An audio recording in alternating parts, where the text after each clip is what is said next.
안녕하세요. 법률사무소 이름의 전성배 변호사입니다.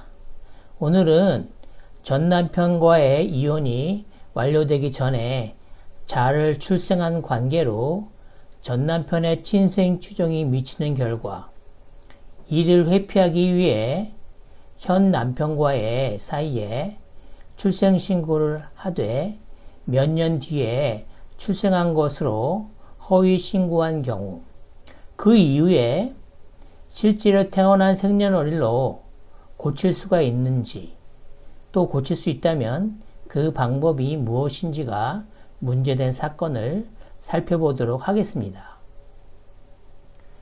가족관계 등록부상 출생연월일 정정과 친생 추정 법리의 심층 분석, 대법원 2025스 514 결정을 통해 본 신분관계의 실체적 진실 회복과 실무적 해안, 사건의 배경과 실체적 진실의 충돌, 신분관계의 실체와 행정공시 간의 모순이 낳는 법률적 교착 상태의 탐색, 실체적 진실과 행정적 공시의 불일치, 가족관계 등록부의 강력한 공시력. 가족관계 등록부는 대외적으로 신분관계를 공시하고 상속과 친족 범위, 국적, 사회보장 수급권 등 수많은 파생적 법률 효과를 발생시키는 국가행정의 근원적 기준입니다.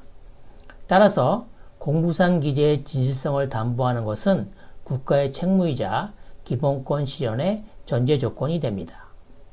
허위신고 및 친생 추정과의 얽힘, 현실에서는 착오나 의도적 은폐 등으로 실제 신분과 등록부 기재가 불일치하는 경우가 존재합니다.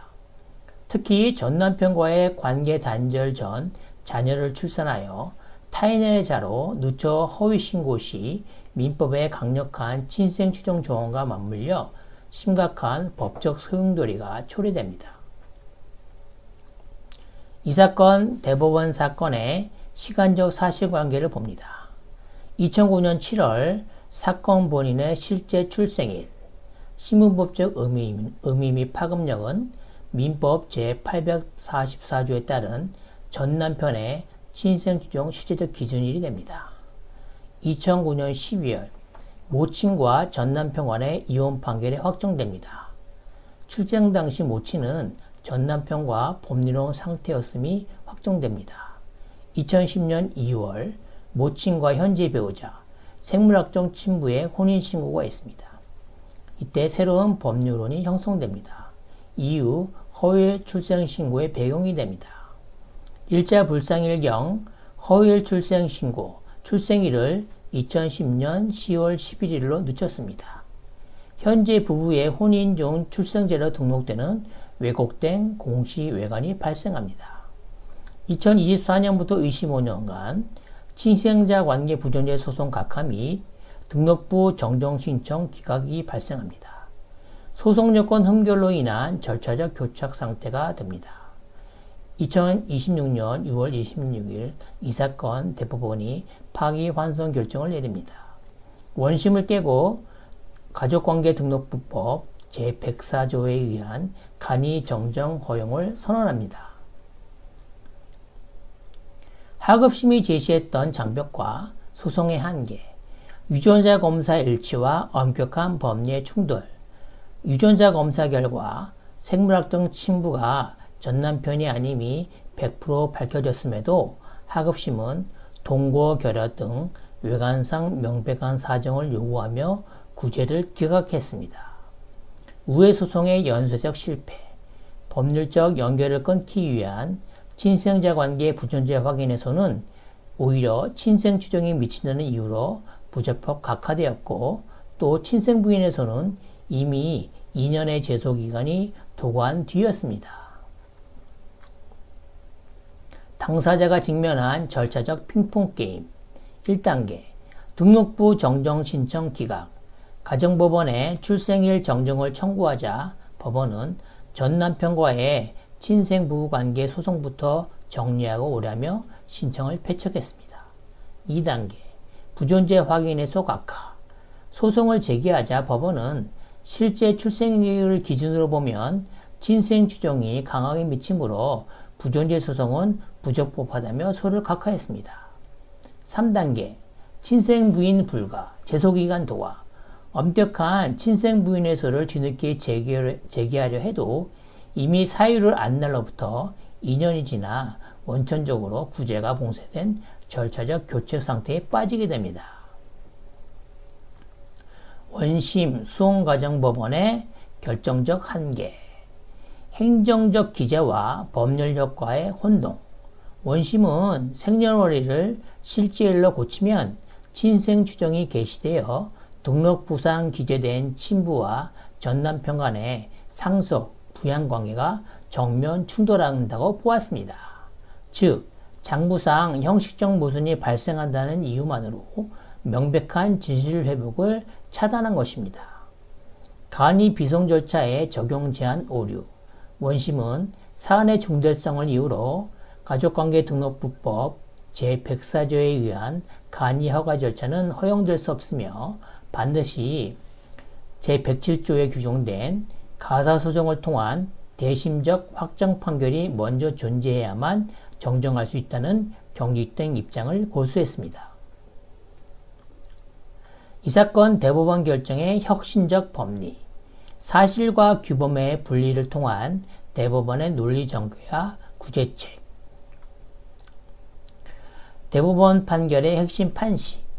출생이나 사망일시 그 자체만을 확정하는 직접적인 쟁송 방법은 가사소송법상 존재하지 않으므로 정정하려는 출생연월일이 신분관계에 중대한 영향을 미친다 하더라도 특별한 사정이 없는 한 가족관계등록법 제104조에 따른 간이 등록부 정정 절차에 의해야 한다. 등록 정정 제도 비교. 가족관계등록법 제104조와 제107조의 차이. 104조 간이 정정. 근거 사유. 등록부 기재가 법률상 무효이거나 착오 누락이 있는 때. 제107조 판결 경정 절차. 신분관계 자체를 정정하여 중대한 영향이 미치는 때. 절차 방식. 관할 가정법원의 허가에 의한 신청, 비송사건. 대심적 재판, 소송을 통한 확정 판결이 필수. 대상사항, 생년월일, 사망일시 등 직접 쟁송수단이 없는 단순 사실을 대상으로 함. 친생자관계 존부 또는 혼인무효 등 법률상 지위 자체를 요구하는 경우. 대법원의 판단, 가족관계등록법 제104조 간이정절 절차에 해당한다. 즉, 출생연월일 정정 적용 가능. 과학적 입증과 규범적 추정의 괴리 극복. 유전자 분석과 사법적 안전판의 작동. 현대 과학기술은 유전자 검사, DNA 시험지를 통한 친자관계를 명확히 규정할 수 있지만 현행민법에 경직된 친생추정 법리는 제소기간과 요건이라는 법적 벽을 허물지 못했습니다. 대법원의 이번 결정은 법률 개정 전이라도 실체적 진실에 부합하는 생년월일을 신속하게 교정할 수 있도록 절차적 급파구를 열어준 현실적 구제책입니다. 출생연월일 정정의 세 가지 법리적 기둥. 자연적 사실과 규범적 지위의 탈동조화. 출생일은 물리적이고 객관적인 역사적 사실에 불과하고 친자관계는 규범적 지위입니다. 사실을 진실에 맞게 복원하는 절차는 간이 허가로 해결해야 합니다. 친생추정의 실체적 효력 기준 정돈. 친생추정은 허위 등록부 기재와 상관없이 실제 출생한 순간 이미 발생했습니다. 등록부를 정정하는 것은 이미 실체화된 효력에 공시장부를 맞추는 당연한 조치입니다. 순차적 구제 절차의 활로 마련. 공적 장부의 형식을 사실에 부합하도록 먼저 정정, 즉 외관을 복원한 뒤 그에 따라 수반되는 신분적 정리는 후속 소송으로 안전하게 처리하도록 유도합니다. 법률사무소 이름의 솔루션 로드맵. 스텝 1. 증거 확보. 유전자 검사서, 병원 분만 내장, 초중고 생활기록부 등 실제 생일 증명자를 구비. 스텝 2. 제104조 신청. 대법원 이번 판례를 적극 활용해서 가정법원에 신속한 간이 등록부 정정 허가 신청합니다. 스텝 3. 장부 선정정. 법원의 허가 결정을 획득해서 실제 출생일로 가족관계 등록부상의 날짜 기재를 선제적으로 회복합니다. 스텝 4. 친자관계를 정립. 복원된 실제 사실관계를 기초 삼아서 후속 신분부터 소송, 친생부인의 소등을 매끄럽게 전개합니다. 가족관계 등록부상, 출생일 정정 해결. 잘못 기재된 생년월일, 법률사무소 이름이 명쾌한 해법을 해드리겠습니다.